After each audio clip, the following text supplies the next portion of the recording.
Hi, I'm Dini. Welcome to my channel. Lakonnya yang ada di wayang orang itu.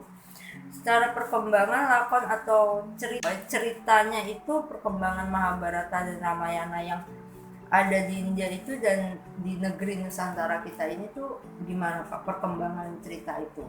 Kok yang saya lihat tuh kok beda gitu dengan cerita Mahabharata yang di India, Thailand dengan kita kok beda? Ya, yang jelas ya perkembangan dari si penerima cerita itu sendiri.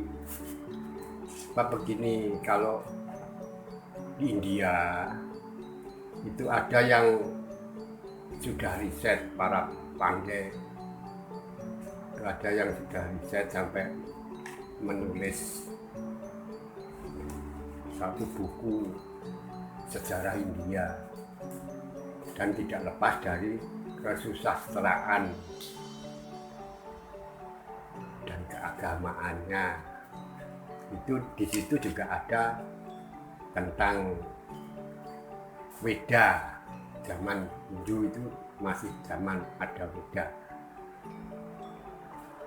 Itu surat panutan atau buku panutan atau buku cerita.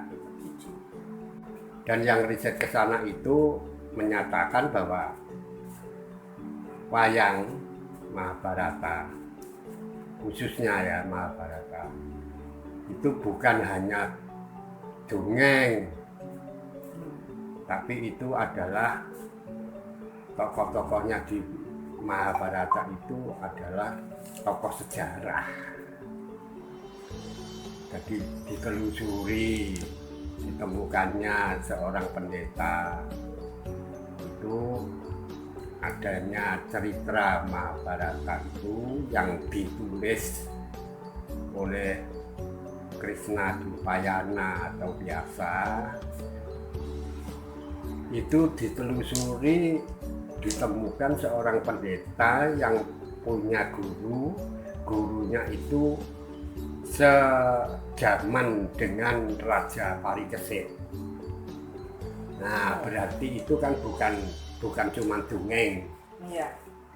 Mungkin itu juga dari cerita ke cerita dari buku itu terus diketahui bahwa itu bukan hanya dongeng, tapi itu adalah sejarah. Nah, itu berkembang ke Nusantara ini umumnya. Itu jarang orang-orang Nusantara ini yang mendalami kitab Weda itu, tapi juga banyak juga yang mendalami sehingga bisa mendalami kepribadian orang India sana dengan kepribadian orang-orang Nusantara sendiri. Makanya itu cerita itu datang di Nusantara, kemudian diperpanjang keberadaannya.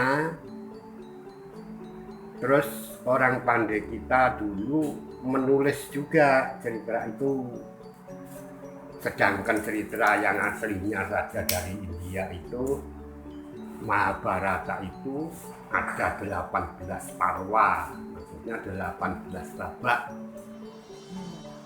Ya, dari Adi Parwa sampai dengan Mausala Parwa sampai dengan Swarga Parwa itu ada 18. Nah, setiap babak itu menceritakan tokoh. Jadi kalau di dalam Parwa itu ada yang namanya Bhisma Parwa, itu menceritakan tentang tokoh Bhisma. Nah, di situ baru menceritakan tokoh Bhisma itu lelakone Bhisma. Makanya disebut lakon. Nah, sampai di sini masuk di sini dari dongeng atau dari cerita sejarah dari India itu masuk ke sini. Ini kehidupan, jadi dibuat oleh orang pandai kita, disesuaikan dengan kepribadian kita, sehingga ditulis lagi yang tadinya Mahabharata, terus di sini ada tulisan yang namanya Mahabharata Basa Jawa Kawi. Nah itu terus mulai berkembang lagi Jawa Kawi. Terus ada orang pandai lagi dari lakon itu ditulis lagi sama orang pandai dulu, terus dijadikan suatu buku lagi. Nah itu yang disebut pakem. Oleh orang kita disebut pakem.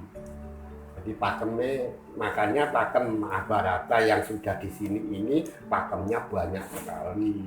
Mahabharata sendiri ada 18 parwa, sampai di sini ditulis setiap parwa atau setiap lakon itu beda-beda yang menulis.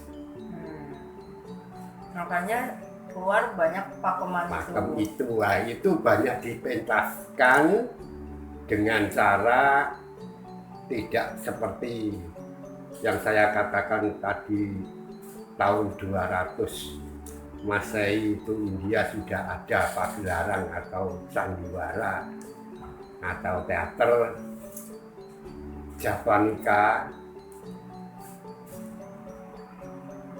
Itu terus berkembang lagi di sini, mulai ada dimasukkan dalam falsafah orang kita, orang Nusantara. Makanya kadang ada bedanya. Kalau Drupadi itu di sana poligami ya. Nah itu di sini kok tidak pas dengan kepribadian orang kita gitu, terus diganti, ditulis lagi bahwa si Drupadi itu adalah istri dari Yudhistira atau Yudhistira itu. Terus kalau di sana anaknya Drupadi itu ada 5 sama maksudnya anaknya Drupadi bersama kelima Pandawa. itu di sana ada 5 orang, tapi kalau di sini cuma ditunjukkan 1 saja, si Poncowolo. Nah, pakem itu karena pementasan dulu itu seperti yang saya katakan, kalau Javanika yang menyerupai wayang, pagelaran wayang di Nusantara ini dulu ada tokoh yang namanya Widusaka. Widusaka itu digambarkan seorang brahmana yang berperawakan gendut gitu, dan orangnya itu selalu senyum humor. Intinya dia di situ menjelaskan kepada penontonnya. Cerita ini mengarahkan penonton agar bisa menurut jalannya cerita, dan jalan cerita yang dijalankan itu dinarasikan atau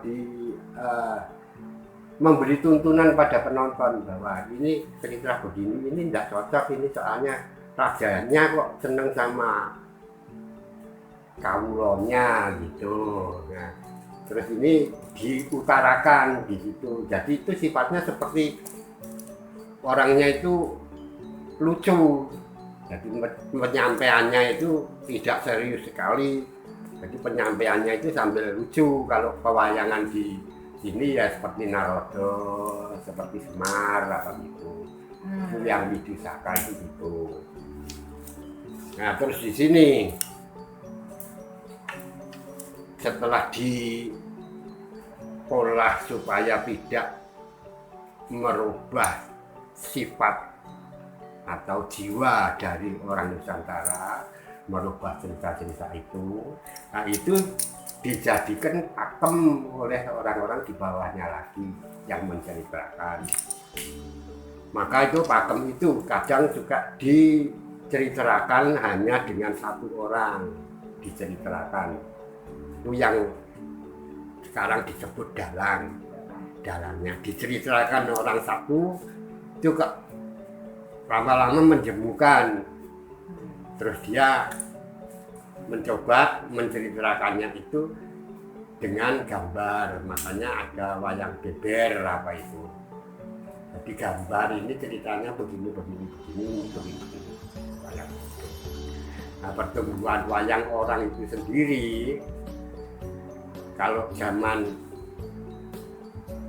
India itu belum ada yang disebut wayang. Yang menyebut wayang adalah orang kita yang merubah antara kepribadian bangsa kita sama kepribadian cerita yang datang. Wayang itu tuh Wayang itu pewayangan. Pewayangan itu yang membangun adalah orang Nusantara. Nah, wayang itu yang makanya disebut wayang itu sebagai pewayangan, bayang-bayang manusia. Terus di sini dijadikan suatu cerita sebagai tuntunan kemanusiaan.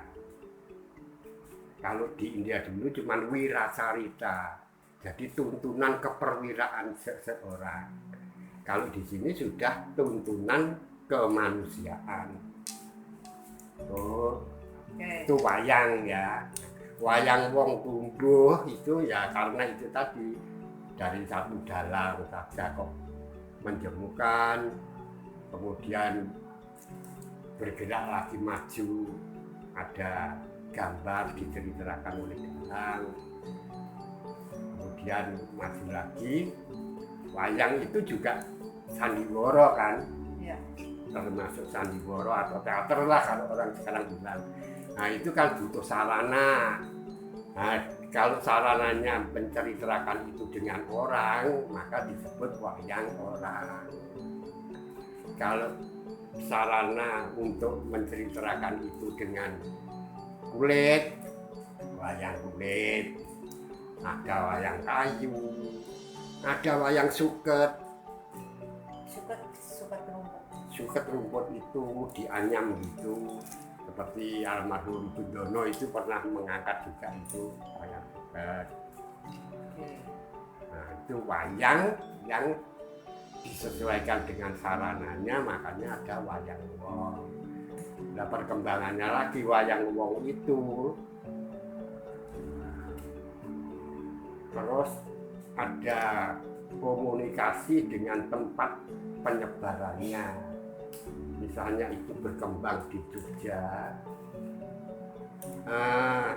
kesenian atau seni daerah Jogja itu kolaborasikan gitu. Nah makanya terus ada wayang orang gaya Jogja. Terus kalau berkembangnya di daerah Jawa Timur, wayang kulit itu tadi dikolaborasikan dengan seni aslinya Jawa Timur sana, maka disebut wayang cakdol Ya. atau wayang cendol. Itu bentuk-bentuk dari pementasan wayang orang yang di setiap daerah gitu ya Pak. Wayang kulit itu tadinya. Yang berawal dari wayang kulit. Berarti bisa dikatakan justru wayang kulit dulu baru wayang orang itu ada. Nah itu saya belum bisa mengerti. Soalnya kalau dibilang wayang kulit dulu, apalagi ada yang bilang wayang kulit itu adalah buatan dari Kanjeng Sunan Kalijogo, ya kan? Padahal di dalam penulisan sejarah Raja Hayam Wuruk Mojopahit itu diceritakan kalau dia menari wayang, nah gitu. Nah berarti zaman Hayam Wuruk itu sudah ada wayang. Yang melakukan Hayam Wuruk sendiri, raja sendiri, berarti orang kan. Nah berarti wayang orang juga ada. Itu. Oke, berarti itu masih rancu, berarti masih Ya. ada. Nggak nganu, soalnya ya karena ya penjelasan. panjangnya waktu perkembangan itu sendiri. Nah, dari pakem cerita lakon-lakon wayang itu yang biasa diceritakan di sini dinamakan pakem pedalangan. karena mesti dipandu oleh seorang dalang. Kalau zaman tahun 200 dulu dipandu oleh orang Bucu si Widusaka itu tadi. Nah, Widusaka itu juga humor seperti kalau di sini, seperti yang namanya stand up komedi. Nah, seperti begitu itu perkembangannya dari wayang orang, seperti wayang orang dan seperti ketoprak, terus seperti dagelan. Seperti dagelan Mataram apa itu ya dari si Bucu itu tadi. Berkembangnya di sini terjadi itu jadi pelawaan yang tata pentasnya beda. Tuh.